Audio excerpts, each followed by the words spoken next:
Welcome to Penguicon. Welcome to Penguicon 2017.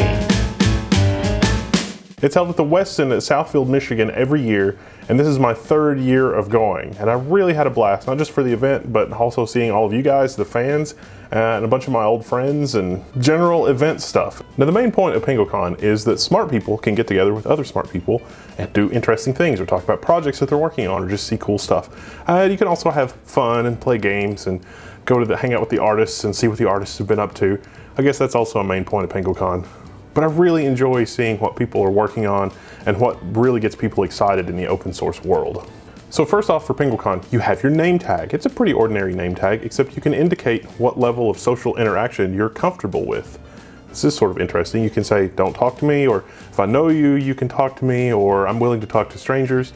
There are also these ribbons, so as you participate and do things in Penguicon, you can get ribbons to add to your name tag to show the panels that you've participated in, other stuff that you've done, people that you've met.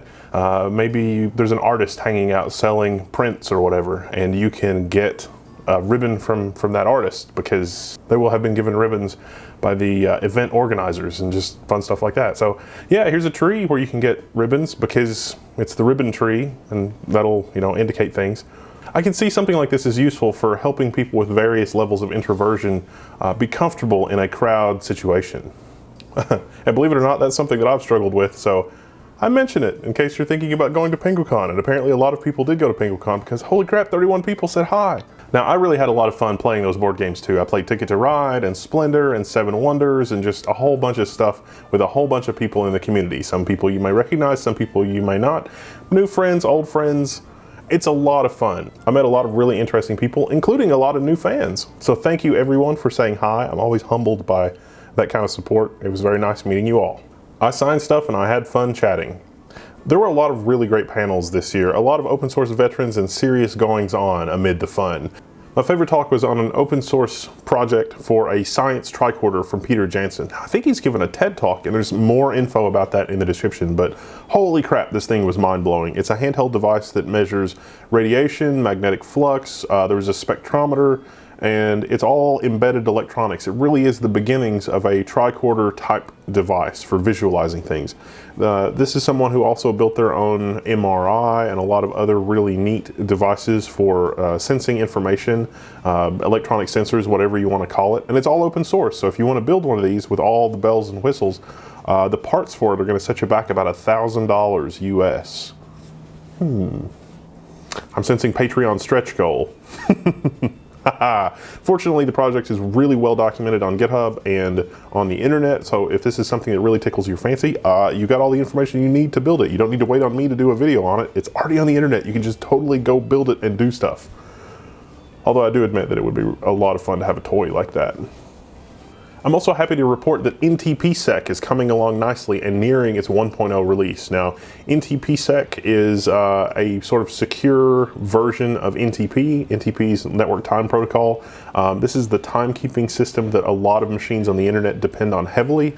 It has had a colored history of security issues and things like that, and the Ntp Sec project is the goal of the project is to reduce that footprint and make that more robust. It's one of the oldest services on the internet, and I'm happy to report that they're nearing a 1.0 release, and if that's something you want to mess with, there's a link to the GitHub in the description below. You can take it for a spin on your distro and report back and do stuff, and that might be something that I get to work with Brian Lunduke on, because it's in OpenSUSE Tumbleweed, but needs a bit of work apparently, and I'm not sure what. So if you're using NTPsec and you want to comment and you know, provide any feedback or whatever, head on over to the forum at level 1 and let me sort of pre-screen that before we get more project feedback, or well, it's probably all right either way. I just don't want to like create a lot of noise unnecessarily. But NTPsec nearing 1.0 is kind of a big deal. Now check this out. This is the Slinky Sound Forest. Now this is the guy that wrote Junkyard Jam Band last year. And what he has done is put together a sort of synthesizer where the inputs are the electromagnetic field you get from when a human being touches a slinky. So there are all these slinkies and stuff hanging inside this tent, and when you touch these, it produces sound through the synthesizer. So yeah, first floor. It's a good thing there's soundproofing by the time you get to the third floor where the rooms are. Still, it's a fun, clever project.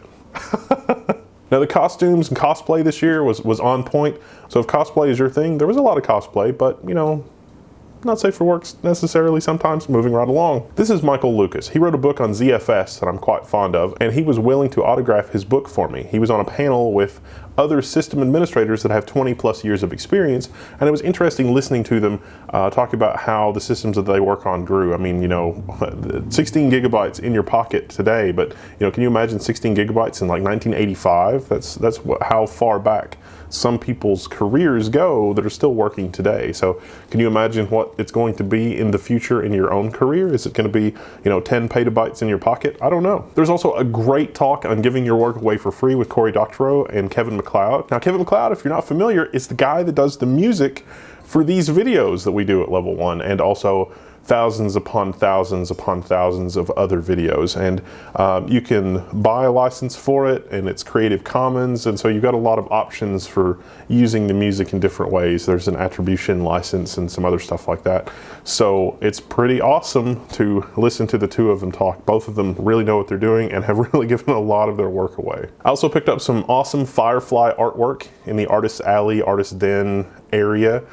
So I'll be hanging this somewhere on the Level 1 set or in my office. I'm not really sure yet, but I just thought it was fun and clever and kind of minimal. So that's pretty much Penguicon 2017 in a nutshell. Now I had a lot of fun off camera as well, catching up with friends and doing a lot of fun, cool projects on my own. A lot of stuff that I'm sure the internet's not going to be interested in, but I look forward to going back next year. I'm looking forward to seeing what everybody is into, and you should join us because hey, there's 31 other people, and so you guys can like meet and get together and do stuff. You don't need me. You can make new friends. It'll be fun. It's totally good. I'm Wendell and I approve of this lounge.